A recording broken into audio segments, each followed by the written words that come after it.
हर दोस्तों, हर हर महादेव। देखिए, सुबह के 7 बजे का नज़ारा मैया के किनारे का और आश्रम का।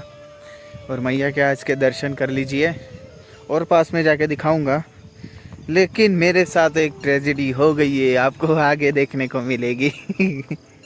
और थोड़ा हंसी आने लायक ही हुआ है, लेकिन सीरियस हुआ है। चलिए आपको दिखाते हैं, पहले मैया के दर्शन कराते हैं, फिर मेरे साथ क्या हुआ वो दिखाते हैं। दोस्तों लो, दर्शन कर लीजिए नर्मदा जी के। बिल्कुल किनारे बैठा हूँ मैं। तो ये महेश्वर जो आगे है वो किनारा जितना पास में लग रहा है ना उतना है नहीं। लगभग 1 किलोमीटर का फासला है हमारे और उस किनारे के बीच में। देखिए दोस्तों, हवा चल रही है बहुत सुंदर। और इस टाइम पानी भी इतना ठंडा नहीं है। सोचो आनंद कितना आ रहा होगा। स्नान करने का तो बहुत आनंद आता है, मैया से निकलने का ही मन नहीं करता। ये देखिए,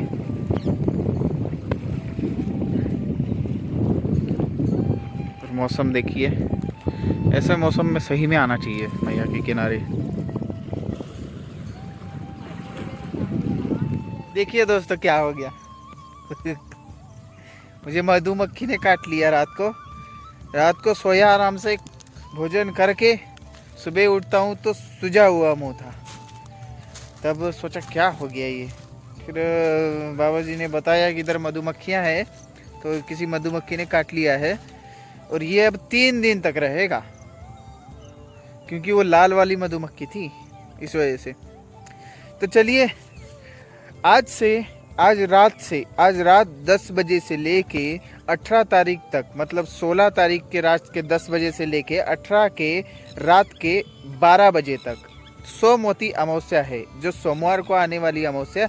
ये वर्ष में 1 या 2 ही बार आती है सोमवती अमावस्या, इसलिए इसका महत्व और भी ज़्यादा है। और श्रावण के दिनों में सोमवार को अमावस्या आना बहुत प्रीशियस है, बहुत महत्व रखता है। और हरियाली अमावस्या भी इसको बोलते हैं। तो इसमें क्या क्या करना चाहिए, मैं ये वीडियो मैं कल भी डाल सकता था, क्योंकि आज एक वीडियो मैंने सुबह डाल दी थी, तो इस वजह से कल भी डाल सकता था। लेकिन इसलिए मैं आज डाल रहा हूँ, क्योंकि लोगों को पता चले कि भाई इस अमावस्या में करते क्या है और इसका महत्व क्या है। इसलिए मैं आज डाल रहा हूँ, क्योंकि वो कल आप कर सके। इस अमावस्या के बारे में भीष्म जी ने महाभारत में युधिष्ठिर जी को महत्व समझाया था इसका। जो भी पवित्र नदियों में इस अमावस्या में स्नान करता है, पवित्र नदियों में उस अमावस्या के काल में, तो उसको सुख, समृद्धि और स्वस्थ, ये तीनों चीज़ें मिलती है, ऐसा महाभारत में भीष्म जी ने बताया था।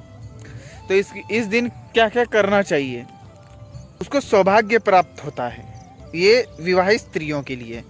और पवित्र नदियों में जहाँ स्नान, पवित्र नदी आपके आसपास है, वहाँ पे आप स्नान कर सकते हैं, तो आपको सुख, समृद्धि और स्वस्थ लाभ है। ये सोमवती अमावस्या का नियम है, ऐसा कर सकते हैं आप। अब दोस्तों क्या करना चाहिए ये तो बता दिया मैंने, अब क्या नहीं करना चाहिए ये भी बता देता हूँ। इस दिन कभी भी कमज़ोर दिल वाले सुनसान जगह पे ना जाए, ये सोमवती अमावस्या का रूल है, ठीक है। और इस दिन नाखून या बाल नहीं काटना चाहिए, स्त्रियों ने बाल धोना नहीं चाहिए इस दिन। उस दिन नशा का सेवन नहीं करना चाहिए, कोई सा भी नशा हो, जो सिगरेट पीते हैं और तंबाकू खाते हैं, ये भी नहीं करना चाहिए, इससे भी दोष लगता है अमावस्या के दिन। और सबसे महत्वपूर्ण बात यह है कि हरियाली अमावस्या भी बोला जाता है, तो इस दिन किसी भी पेड़ पौधे को हानि नहीं पहुंचाना चाहिए। इसी वजह से हरियाली अमावस्या को, जैसे नाम है उसका हरियाली, इस वजह से पेड़ लगाने का प्रावधान बनाया गया है, ताकि पेड़ वंश उसका आगे बढ़े। इस वजह से किसी पेड़ पौधे को हानि नहीं पहुंचानी चाहिए, जितना हो सके लगाने की कोशिश करें। दोस्तों ये थी अभी हरियाली अमावस्या की बात और सोमवती अमावस्या की सारी महत्व और कहानी वगैरह। तो अब एक पेड़ ऐसा है जो कि जिसके औषधि गुण आपके पास भी पाया जाता है, जिसके वो पेड़ देखा तो मैं वो उसके औषधि गुण बताने की कोशिश करता हूँ। सारे के सारे तो नहीं बता पाऊँगा, क्योंकि बहुत सारे हैं और वो नॉर्मली सबको पता है। उसको बोलते हैं रुई का पेड़, उसको मदार का पेड़ भी बोलते हैं, जो दूध निकलता है उसके। अब मैं दिखाई देता हूँ डायरेक्ट। देखिए दोस्तों, ये है वो पेड़ और इसके फूल भी दिखा देता हूँ ताकि आसानी से पहचाना जाए। ये देखिए, ये है अगर मैं इसको तोड़ता हूँ कहीं से भी, पान पत्ते कहीं से भी, सॉरी दोस्तों आज मैं तोड़ नहीं सकता, तो देखिए तो इसका दूध निकलता है दोस्तों। तो ये किस काम आता है ये भी बताता हूँ मैं आपको। ये आता है अस्थमा के जो मरीज़ होते हैं उनके लिए भी काम आता है, जो फेफड़े के मरीज़ होते हैं उनके लिए भी काम आता है। अस्थमा के मरीज़ों को क्या करना है, फेफड़े के मरीज़ों को क्या करना है, कैसे सेवन करना है ये बताता हूँ। जो इसकी जड़ होती है ना, इसको जड़ को निकाल लेना है और सुखा के उसकी पाउडर कर लेनी है। जड़ को सुखा के पाउडर करना है, फिर उसके बाद वो पाउडर दिन में एक बार लेना है। सुबह आप दूध के साथ ले सकते हैं उसको, तो वो लेनी है सुबह, उससे फर्क पड़ेगा बहुत ज़्यादा। और कितनी लेनी है मैं बता दूं, ज़्यादा नहीं लेना चाहिए दोस्तों, ये ज़्यादा लेने से भी हानिकारक है। और ये लेनी चाहिए 2 या 3 ग्राम सिर्फ लेनी है दूध के साथ में, एक बार लेना है बस। उसमें अस्थमा में बहुत ज़्यादा फ़ायदा होगा। और जिनके दाग धब्बे होते हैं तो इसका दूध, हल्दी या फिर कड़वा तेल, हल्दी या फिर कड़वा तेल, इनमें से एक कुछ मिलाना है इसकी दूध में, और जहाँ पे दाग या धब्बे है ज़्यादा तो वहाँ पे लगा देना है, और जगह पे नहीं लगाना है, आँखों में नहीं लगाना है।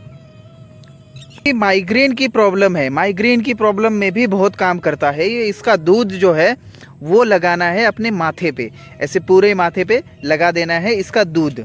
जो ये पत्ता तोड़ने के बाद में दूध निकलेगा, ये लगाने के बाद में इसको सुखा आराम से रहना है थोड़ी देर, मतलब 1-2 घंटा रखना है।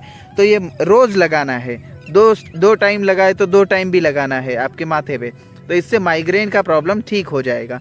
और जिसके कान में दर्द होता रहता है, इसका दूध डालने से, दिन में 1 बार डालने से कान का दर्द ठीक हो जाता है। इसके ये फ़ायदे हैं।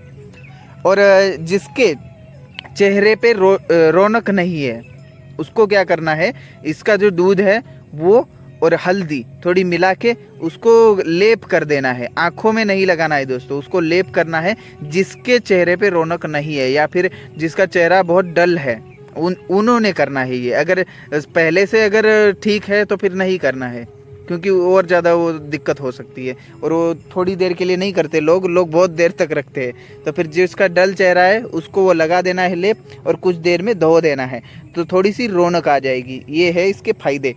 और बहुत गुणकारी पौधा है ये, इसको रुई या मदार आप बोलते हैं।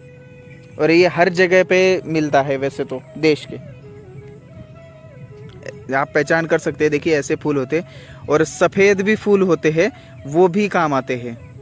तो ये थे हमारे कुछ आयुर्वेदिक ज्ञान से कुछ थोड़ी सी जानकारी। तो और भी जानकारी चाहिए आपको, ऐसी जानकारी और अच्छी लगती है तो आप लिख सकते हैं बिल्कुल कमेंट में। और आप बिल्कुल चैनल को सब्सक्राइब करिए पहले तो, जिन्होंने नहीं किया है प्लीज़ कर लीजिए। अब देखिए मेरे को क्या हो गया है, मैंने तो लगा दिया है। इसको लोहा ऐसे लगाना होता है तो फिर उसका जो डंक होता है वो निकल जाता है, ऐसे बोला जाता है, लेकिन वो असर तो रहता ही है। देखिए दोस्तों ये मधुमक्खी है, उसका कोई ज़्यादा इलाज क्या ही करेंगे इसका इलाज। और जैसा देखिए यहाँ पे बाम्बू का पेड़ है, ये बाम्बू के बहुत सारे पेड़ है। यहाँ पे है बबूल, जो देसी बबूल होता है वो है। और ये है, इसको पहचानिए आप, ये है जामुन। ये छोटे किस्म का जामुन लगता है इसमें, आपको 1-2 पड़ा होगा तो दिखाता हूँ। ये देखिए, ये देखिए, ये है जामुन, जामुन का पेड़ है। और आगे बड़ के पीपल के और बहुत सारे पेड़ है, आम के भी है। आश्रम में बहुत सारे अलग अलग पेड़ है, फूलों के ज़्यादा है और बड़ पीपल के भी ज़्यादा है, पीपल उधर है। तो इन पेड़ों की जानकारी और किस काम आ सकते हैं हमारे शरीर के लिए, उसके बारे में भी बात करेंगे। अगर आप कमेंट करेंगे तो एक एक करके मैं बताते जाऊंगा हर वीडियो में।